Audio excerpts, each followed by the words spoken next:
ચલો વિદ્યાર્થી મિત્રો, ચેપ્ટર 12માં બાયોટેકનોલોજી અને તેના પ્રયોજનો. આ ચેપ્ટરની અંદર આપણે પારજનનિક પ્રાણીઓની વાત કરવી છે, અથવા તો જનીન પરિવર્તિત જે સજીવો બનાવવામાં આવે છે એનો મનુષ્યના કલ્યાણ માટે કેવી રીતે ઉપયોગ કરી શકાય. તો જનીન પરિવર્તિત સજીવનો ઉપયોગ જણાવો, અથવા ટૂંક નોંધ લખો પારજનનિક પ્રાણીઓ અને એમનાથી થતા ફાયદાઓ. તો સર્વપ્રથમ મિત્રો, તમે એ જાણતા હોવા જોઈએ કે પારજનનિક પ્રાણીઓ કોને કહેવાય. તો આપણે સામાન્ય રીતે એવું કહી શકીએ કે જે સજીવમાં અન્ય બીજા સજીવનું જનીન દાખલ કરવામાં આવેલું છે, અને માત્ર દાખલ કરવામાં આવેલું છે એટલું જ નહીં, દાખલ કરીને ત્યાં તે જનીનને અભિવ્યક્ત કરીને ચોક્કસ પ્રકારની નીપજ મેળવવામાં આવતી હોય તેવા પ્રાણીઓને પારજનનિક પ્રાણીઓ કહે છે. પારજનનિક પ્રાણીઓ, જીનેટિકલી મોડિફાઈડ એનિમલ્સ તરીકે આપણે એને ઓળખાવીશું. ફરીથી ધ્યાન રાખો કે પારજનનિક પ્રાણીઓ એટલે શું. ટૂંકમાં એના જનીન બંધારણમાં નહોતું એવું કોઈ પણ વિદેશી જનીન જે બીજા સજીવનું છે એને એ પ્રાણીના શરીરમાં દાખલ કરી એ જનીનની અભિવ્યક્તિ દ્વારા ત્યાં પ્રોટીનનું નિર્માણ કરવું, આ ઘટનાને અથવા આવા જે સજીવો બને છે એને શું કહેવાય? જનીન પરિવર્તિત. જનીનિક રીતે પરિવર્તિત કરેલા ટ્રાન્સજેનિક એનિમલ્સ તરીકે આપણે એને ઓળખાવીએ છીએ. તો જે સજીવમાં અન્ય બીજા સજીવનું જનીન દાખલ કરી એ જનીનની ત્યાં અભિવ્યક્તિ કરાવવામાં આવે અને ચોક્કસ નીપજ મેળવવામાં આવશે, તો આવા જનીનિક રીતે રૂપાંતરિત થયેલા જે સજીવો છે એને જનીન પરિવર્તિત પ્રાણીઓ અથવા પારજનનિક પ્રાણીઓ તરીકે આપણે ઓળખાવીએ છીએ. હવે મિત્રો, આ જે પારજનનિક પ્રાણીઓનું નિર્માણ કરવામાં આવે છે એના મુખ્ય ફાયદાઓ શું છે? તો 3-4 ક્ષેત્રે એના ફાયદાઓ છે. ખાસ કરીને હું તમને કહું, સામાન્ય દેહધર્મ વિદ્યા અને વિકાસના સંદર્ભમાં, સામાન્ય દેહધર્મ વિદ્યા અને વિકાસને સમજવા માટે આપણને પારજનનિક પ્રાણીઓ મદદરૂપ બને છે. જુદા જુદા પ્રકારના રોગોનો અભ્યાસ કરવામાં મદદરૂપ બને છે. અમુક ચોક્કસ પ્રકારની જૈવિક નિપજો બનાવવી છે તો એના માટે મદદરૂપ બને છે. સુરક્ષિત રસીઓનું નિર્માણ કરવામાં ઉપયોગી બને છે, અને રાસાયણિક સુરક્ષા પરીક્ષણ કરવામાં પણ આપણને આવા પારજનનિક સજીવો ઉપયોગી બને છે. એ પૈકી મિત્રો આપણે પ્રથમ મુદ્દાની ચર્ચા કરીએ છીએ કે પારજનનિક પ્રાણીઓ સામાન્ય દેહધર્મ વિદ્યા અને વિકાસને સમજવામાં કેવી રીતે ઉપયોગી બને છે. તો યાદ રાખો કે પારજનનિક પ્રાણીઓનું નિર્માણ જનીનના નિયંત્રણ અને શરીરના વિકાસ તેમજ સામાન્ય કાર્યો પર થતી અસરોના અભ્યાસ માટે કરવામાં આવે છે. સમજો આ બે વાક્યો કે પારજનનિક પ્રાણીઓનું નિર્માણ શાના માટે કરવામાં આવ્યું છે? તો પારજનનિક પ્રાણીઓનું નિર્માણ ખાસ કરીને મેં તમને કહ્યું એમ જનીન નિયંત્રણની ક્રિયાને સમજવા માટે અને શરીરના વૃદ્ધિ, વિકાસ તેમજ શરીરમાં ચાલતા કેટલાક જે સામાન્ય કાર્યો છે એ સામાન્ય કાર્યોને સમજવા માટે ઉપયોગી છે. હવે કેવી રીતે ઉપયોગી છે? તો હું તમને એ પણ કહી શકું મિત્રો કે સામાન્ય રીતે એક બાબત વિચારવા જેવી છે કે પારજનનિક પ્રાણીઓનું નિર્માણ કરીને આપણે જનીન નિયંત્રણ એટલે જનીન કેવી રીતે અભિવ્યક્ત થાય છે, ક્યારે એની અભિવ્યક્તિને અટકાવી શકાય, કેવા પ્રકારની નિપજ મેળવી શકાય એ સમજવા માટે, શરીરના વૃદ્ધિ વિકાસ પર કેવી રીતે જનીનની અસર થાય છે, જો એ જનીનની ઉણપ હોય તો વૃદ્ધિ અને વિકાસમાં ક્યાંક ક્ષતિઓ કે ત્રુટીઓ આવે છે એને સમજવા માટે, અને સજીવના સામાન્ય કાર્યોમાં ક્યાં ખલેલ પહોંચે છે, કયા સામાન્ય કાર્યો સજીવ કરે છે એને સમજવા માટે પણ પારજનનિક પ્રાણીઓ આપણને ઉપયોગી બને છે. કેવી રીતે? એક બાબતને સમજીએ કે ધારો કે કોઈ પણ પ્રકારના જનીનને સીધે સીધું આપણે માનવ શરીરની અંદર દાખલ કરી અને એનું પરીક્ષણ કરતા નથી કે એ જનીન ત્યાં જશે. માનવ ધારો કે એવું જનીન દાખલ કરવાથી એ માનવ હવે પારજનનિક પ્રાણી બની ચૂક્યો છે, તો એની આડઅસરો કઈ થશે એનો આપણને ખ્યાલ હોતો નથી. એટલે મિત્રો આપણે સર્વપ્રથમ શું કરીએ છીએ કે ઉંદર છે કે અન્ય કોઈ સસલું છે કે એવા પ્રાણીઓમાં કોઈ યોગ્ય પ્રકારના જનીનને દાખલ કરીએ છીએ.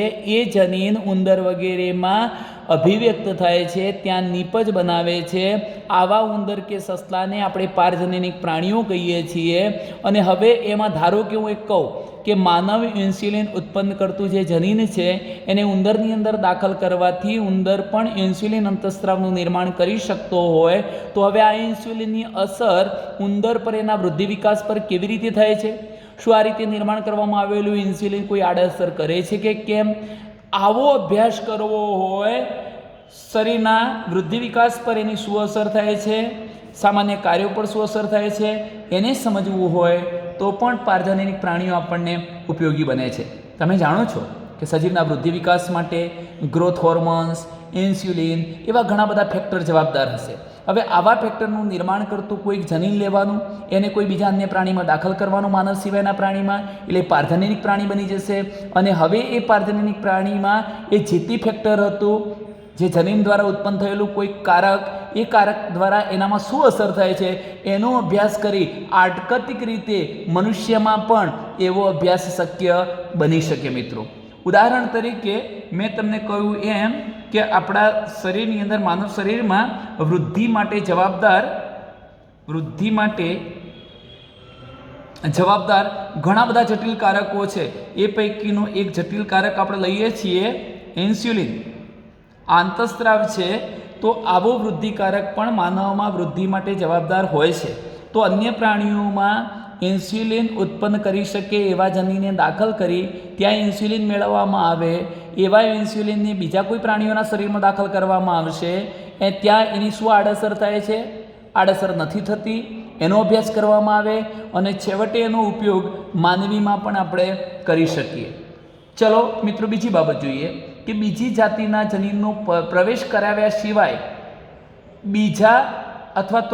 બીજી જાતિના જનીનનો પ્રવેશ કરાવ્યા સિવાય, એટલે અન્ય જાતિનું જે જનીન છે એનો પ્રવેશ આપણે કોઈ સજીવમાં નથી કરાવતા, ત્યારે આ ઉપરયુક્ત કારકો એટલે ગ્રોથ હોર્મોન્સ, ઇન્સ્યુલિન, અન્ય વૃદ્ધિની ક્રિયા સાથે સંકળાયેલા જે કારકો હતા એનું નિર્માણ કુદરતી રીતે એ બીજી જાતિનો સજીવ કરી શકે છે કે નથી કરી શકતો, અથવા એ જે નીપજ આપે છે એમાં કોઈ પરિવર્તન આવે છે કે નહીં, એની ચકાસણી કરવામાં પણ તમને પારજનનિક પ્રાણીઓ મદદરૂપ બનશે. કેવી રીતે જોઈએ? ધારો કે મિત્રો આપણે ઉંદરને લઈએ છીએ. હવે ઉંદરની અંદર ઇન્સ્યુલિન ઉત્પન્ન કરતું જનીન એટલે બીજી જાતિનું જનીન આપણે દાખલ નથી કરતા, તો આપણને સ્પષ્ટ ખબર પડી જાય છે કે ઉંદરની અંદર ઇન્સ્યુલિનનું નિર્માણ થતું નથી, એટલે એવા ઉંદર મોટા કદના બનતા નથી. તો આ એક અસરનો અભ્યાસ આપણે કર્યો. પણ હવે એની જગ્યાએ શું કરીશું? ઇન્સ્યુલિન ઉત્પન્ન કરતા જનીનને ઉંદરની અંદર દાખલ કરી દઈએ. એ ટ્રાન્સજેનિક બની ગયો, જનીનિક પરિવર્તિત બની ગયો. હવે એના કદ, વૃદ્ધિ, વિકાસ પર ધારો કે સારી અસર થઈ, તો આ માહિતીનો ઉપયોગ કરીને તમે માનવ સહિતના બીજા પ્રાણીઓમાં પણ એવું જનીન દાખલ કરી વૃદ્ધિ વિકાસની ક્રિયાને પ્રેરી શકો. તો ટૂંકમાં સામાન્ય દેહધાર્મ વિદ્યા, વિકાસ જેવી ક્રિયાઓને સમજવા માટે પણ આપણને પારજનનિક પ્રાણીઓ મદદરૂપ બનતા હોય છે. બીજા નંબરના ટોપિકની વાત કરું છું. રોગનો અભ્યાસ કરવા માટે પણ આપણને પારજનનિક પ્રાણીઓ મદદરૂપ બનતા હોય છે. જેમ કે તમે જાણો છો કે માનવ રોગો માટે એક મોડેલ તરીકે આપણે કોનો ઉપયોગ કરી શકીએ? પારજનનિક પ્રાણીઓનો ઉપયોગ કરી શકીએ. મોડેલ તરીકે પારજનનિક પ્રાણીઓનો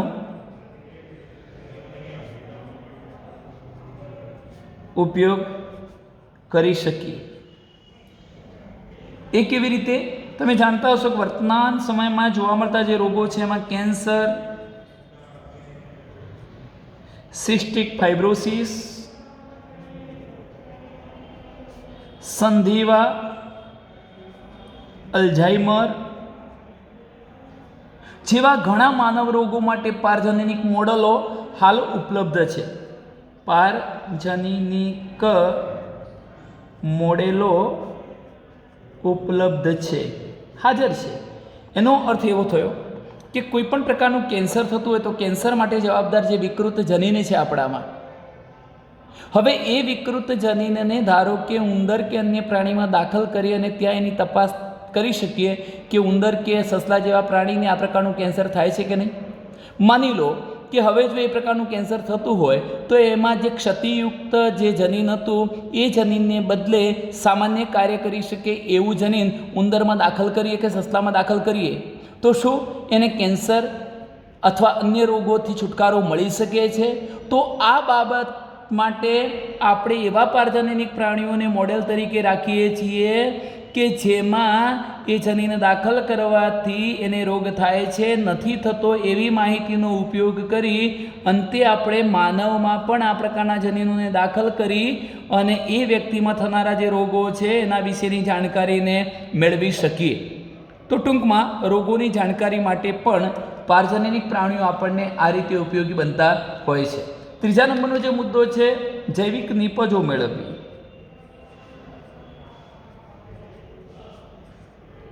જૈવિક નિપજો, સજીવો દ્વારા જે નિપજો મળે છે એમાં મિત્રો ટૂંકો પ્રશ્ન પણ પૂછાતો હોય છે. તો કેટલાક માનવ રોગોની સારવાર માટે દવાઓની આપણને આવશ્યકતા હોય છે કે જે જૈવિક નિપજોની બનેલી હોઈ શકે. એમ કહેવા માગું છું કે માનવને થનારા જે રોગો છે એને મટાડવા માટે કોની જરૂર હોય છે? દવાની. અને આવી જે દવા છે એ અન્ય કોઈ સજીવો દ્વારા નિર્માણ કરેલી હોય, એટલે કે સજીવો દ્વારા નિર્માણ પામેલી હોય એવી નિપજને આપણે કેવી નિપજ કહીએ છીએ? જૈવિક નિપજ તરીકે ઓળખાવીશું. આવી નિપજો બનાવવી ખૂબ ખર્ચાળ હોય છે. આવી નિપજો બનાવવી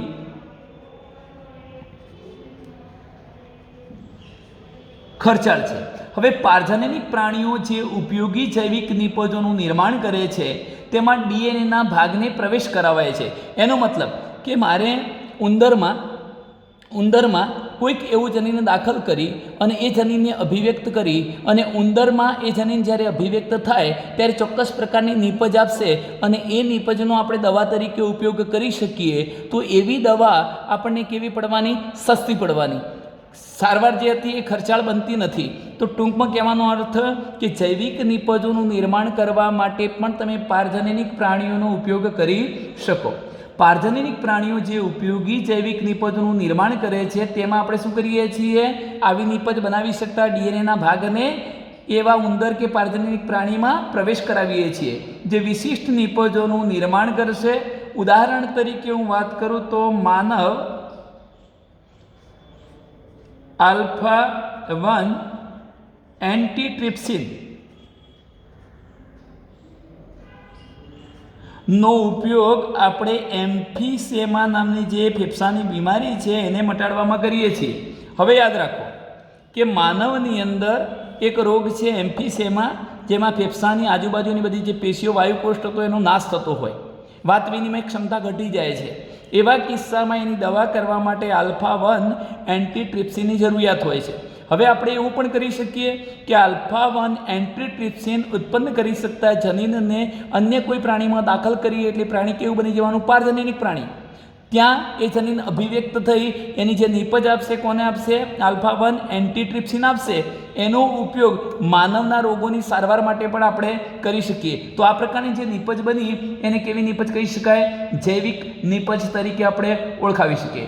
તેવી જ રીતે હું એક બીજું ઉદાહરણ આપું છું કે ફિનાઇલ ક્યુટોનુરિયા નામનો જે રોગ છે પીકેયુ, અને બીજો જે રોગ છે સિસ્ટિક, મેં આગળ કહ્યું હતું સિસ્ટિક ફાઇબ્રોસિસ.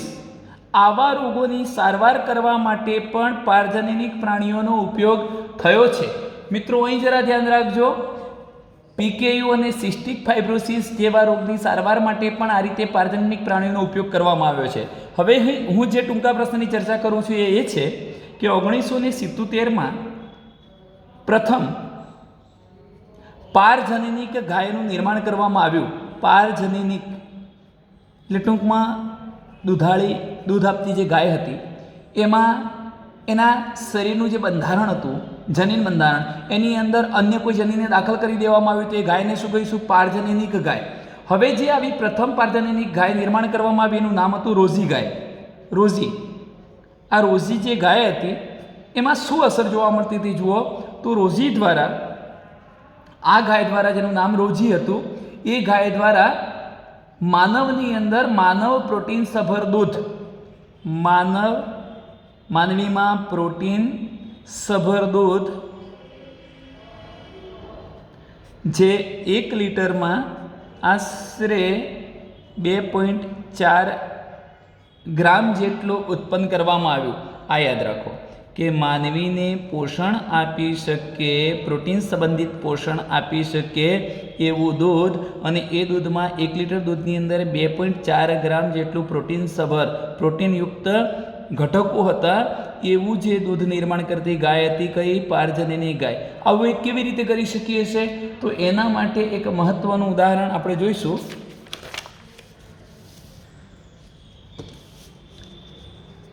જુઓ, આ જે રોઝી ગાય દ્વારા જે મેળવાયેલું દૂધ હતું એ દૂધની અંદર આલ્ફા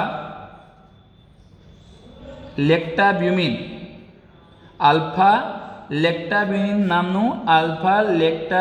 નામનું પ્રોટીન હતું. હવે જે આ આલ્ફા લેક્ટાબ્યુમિન છે એ માનવ શિશુ માટે કુદરતી ગાયના દૂધ કરતાં વધુ પોષણયુક્ત સમતોલન ઉત્પાદન ગણાય.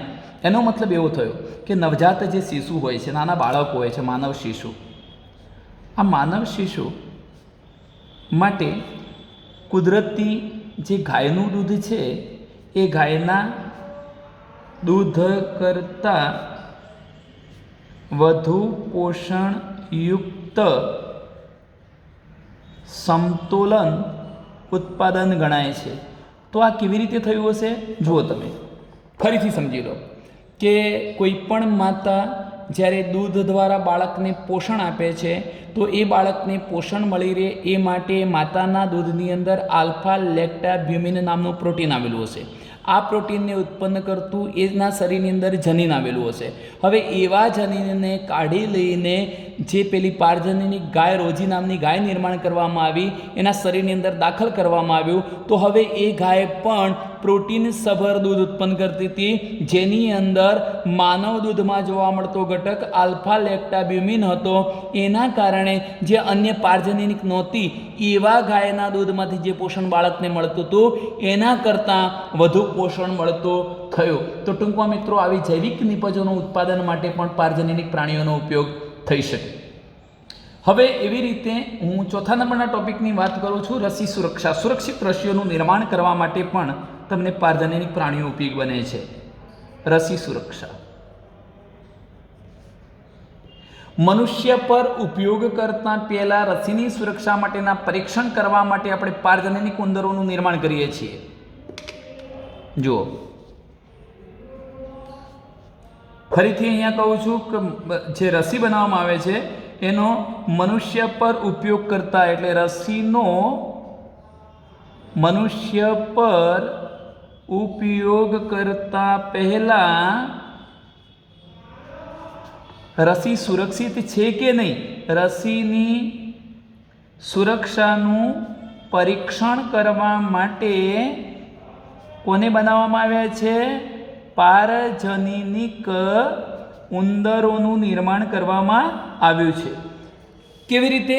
ધારો કે કોઈ રોગ મટાડવા માટેની રસી બનાવવામાં આવી છે, પણ જો પરીક્ષણ જ કરવામાં ના આવે અને આ રસી સીધી માનવીને આપી દેવામાં આવે તો એની ઘણી બધી આડઅસરો થાય, કાં તો પછી આ રસી ઇફેક્ટિવ છે કે નહીં, સુરક્ષિત છે કે નહીં એ જાણી ન શકાય.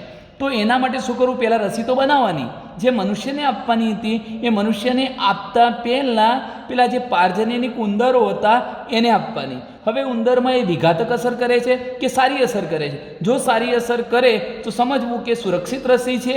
આ સુરક્ષિત રસી છે એવું આપણે કોના આધારે જાણી શક્યા? પેલા પારજનનિક પ્રાણીઓનું નિર્માણ કરવાથી. તો ટૂંકમાં રસીની સુરક્ષા માટે પણ આ પ્રકારે પારજનનિક પ્રાણીઓનું નિર્માણ કરવામાં આવે છે. શરૂઆતમાં પારજનનિક ઉંદરોનો ઉપયોગ પોલિયો રસીની સુરક્ષાના પરીક્ષણ માટે કરવામાં આવ્યો હતો. પોલિયો જો પારજનનિક ઉંદરોનો ઉપયોગ પોલિયો રસીની સુરક્ષા માટે પારજનીનિક ઉંદરોનો ઉપયોગ સર્વપ્રથમ કરવામાં આવ્યો હતો. કઈ રસી? પોલિયોની રસી સુરક્ષિત છે કે નહીં એનું પરીક્ષણ કરવા માટે પારજનીનિક ઉંદરો પર એનો પ્રયોગ કરવામાં આવ્યો હતો. જો ઉપયુક્ત પ્રયોગ સફળ અને વિશ્વસનીય હશે તો રસી સુરક્ષા તપાસ માટે વાનરના સ્થાને પારજનીનિક ઉંદરનો ઉપયોગ થઈ શકશે. એનો મતલબ એવો થયો કે વાનરની અંદર માની લો કે સુરક્ષિત હોઈ શકે, ઉંદરની અંદર સુરક્ષિત હોઈ શકે. હવે ઉંદરની અંદર સુરક્ષિત હોય પહેલો ઉપયોગ ક્યાં કરવાનો? વાનરમાં, કેમ કે માનવને સમકક્ષ પ્રાણી કોણ છે? વાનર. વાનરમાં પણ એ સુરક્ષિત હોય તો હવે ઉપયોગ ક્યાં કરી શકાય? માનવી પર. તો ટૂંકમાં પારજનીનિક પ્રાણીઓનો ઉપયોગ કરીને આપણે રસીઓ વગેરે સુરક્ષિત છે કે નહીં એની પણ જાણકારી મેળવી શકીએ. ત્યાર પછીનો મુદ્દો છે રાસાયણિક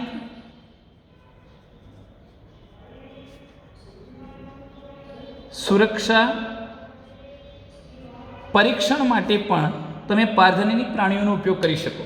રાસાયણિક સુરક્ષા પરીક્ષણ એ વિષારીતા પરીક્ષણ તરીકે પણ ઓળખવામાં આવે છે કે કોઈ ઘટક જૈવિક નિપજ મેળવવામાં આવી છે એ ઝેરી અસર પ્રેરે છે કે નહીં, એનું રાસાયણિક બંધારણ શું છે. માનવ જેવા પ્રાણીઓની અંદર જો આવા રસાયણને દાખલ કરીશું તો એની કોઈક ઘાતક અસર, ઝેરી અસર થાય છે કે કેમ એનું પરીક્ષણ પણ કરી શકાય. જેમાં દવાઓની વિષારીતાનું પરીક્ષણ કરવામાં આવે છે. એટલે જે દવાઓ બનાવવામાં આવી છે, જે દવાઓ બનાવવામાં આવી છે એ માનવમાં વિષારીતા પ્રેરે છે કે નહીં તેનું પરીક્ષણ કરવા માટે પણ આપણે પારજનીનિક પ્રાણીઓનો ઉપયોગ કરીએ છીએ. જેમ કે હું એક ઉદાહરણ આપું તમને કે માનવની અંદર થનારા કોઈ એક રોગને મટાડવા માટે કોઈક એવી દવા બનાવવામાં આવી છે. હવે જો એ દવા સીધી માનવ શરીરમાં દાખલ કરવામાં આવે તો કદાચ એવું બને કે દવાની અસરથી એ મનુષ્યમાં રોગ મટવાની જગ્યાએ ઝેરી વિષારીતા ઉત્પન્ન થઈ જાય અને વ્યક્તિનું મૃત્યુ થાય. આવું ન થાય એટલા માટે સર્વપ્રથમ શું કરવામાં આવે તો કોઈક એવા ઉંદર કે વાનરને લેવામાં આવે કે જેની અંદર આપણે અન્ય જનીન દાખલ કરેલું છે, પારજનીનિક પ્રાણીઓ. અને ત્યાર પછી મારી વાત એ પણ સમજજો મિત્રો કે પહેલાં તો એ રોગકારક રોગ થાય એવું જનીન ઉંદરની અંદર દાખલ કરી દો. એટલે હવે એ કેવો થઈ ગયો? પારજનીનિક પ્રાણી થઈ ગયો, એનામાં રોગ થઈ ગયો છે. હવે એ રોગ માનવને સમકક્ષ હતો એટલે એ રોગ પર એ રોગને મટાડવા માટેની જે દવા વાપરીએ છીએ અને ઝેરી અસર થાય છે કે નથી એની આપણે ચકાસણી કરવી છે. એટલે હવે આપણે શું કરીશું આ બાબત સમજો. ધારો કે હું આ પ્રકારની બાબત બતાવી શકું. આ પ્રકારનો ઉંદર છે. સર્વપ્રથમ મારે માનવમાં થનારો કોઈ રોગ અને એને મટાડવા માટેની દવાની વાત કરવી છે. તો પહેલાં તો માનવને રોગ કરવા માટે જવાબદાર જનીન જે હશે એને હું ક્યાં દાખલ કરી દઈશ? ઉંદરમાં. જેથી આ ઉંદર કેવો થઈ ગયો? પારજનીનિક ઉંદર બની ગયો. હવે એને આ રોગ થયો છે તો એના માટે જે મનુષ્યમાં રોગને મટાડવા માટેની દવા હતી એ જે દવા આપણે કોને આપીશું? પારજનીનિક પ્રાણીને. અને એ દવાથી જો ઉંદર સારો થઈ જાય છે તો એમ કહેવાય કે દવાનું યોગ્ય પરીક્ષણ થયું છે. હવે એ દવાનો ઉપયોગ આપણે ક્યાં કરી શકીએ? માનવીમાં. સીધો આપણે એનો ઉપયોગ કરતા નથી. તો ટૂંકમાં રાસાયણિક રીતે દવા સુરક્ષિત છે કે નહીં એની ચકાસણી કરવા માટે પણ આપણે પારજનીનિક પ્રાણીઓનો ઉપયોગ કરી શકીએ છીએ. પારજનીનિક પ્રાણીઓમાં જોવા મળતા કેટલાક જનીનોને આવા વિષારી પદાર્થો પ્રત્યે અતિ સંવેદનશીલ બનાવાય છે, જ્યારે બિન પારજનીનિક પ્રાણીઓમાં આવું હોતો નથી. પારજનીનિક પ્રાણીઓને વિષારી પદાર્થોના સંપર્કમાં લાવ્યા બાદ ઉત્પન્ન થતી અસરોનો અભ્યાસ કરવામાં આવે છે. મેં તમને કહ્યું કે આ પારજનીનિક પ્રાણી છે, એને પેલી વિષારી જે દવા હતી એના સંપર્કમાં લાવ્યા પછી એમાં શું અસર થાય છે એનો અભ્યાસ કરવામાં આવે છે. આવા પ્રાણીઓમાં વિષારીતાના પરીક્ષણ દ્વારા ટૂંક સમયમાં જ પરિણામ પ્રાપ્ત થઈ શકે છે. તો મિત્રો આપણે આટલે સુધીની જે વાત કરી એ પારજનીનિક પ્રાણીઓનો કઈ રીતે ઉપયોગ કરી શકીએ એના અનુસંધાનમાં અભ્યાસ કર્યો છે. અસ્તુ.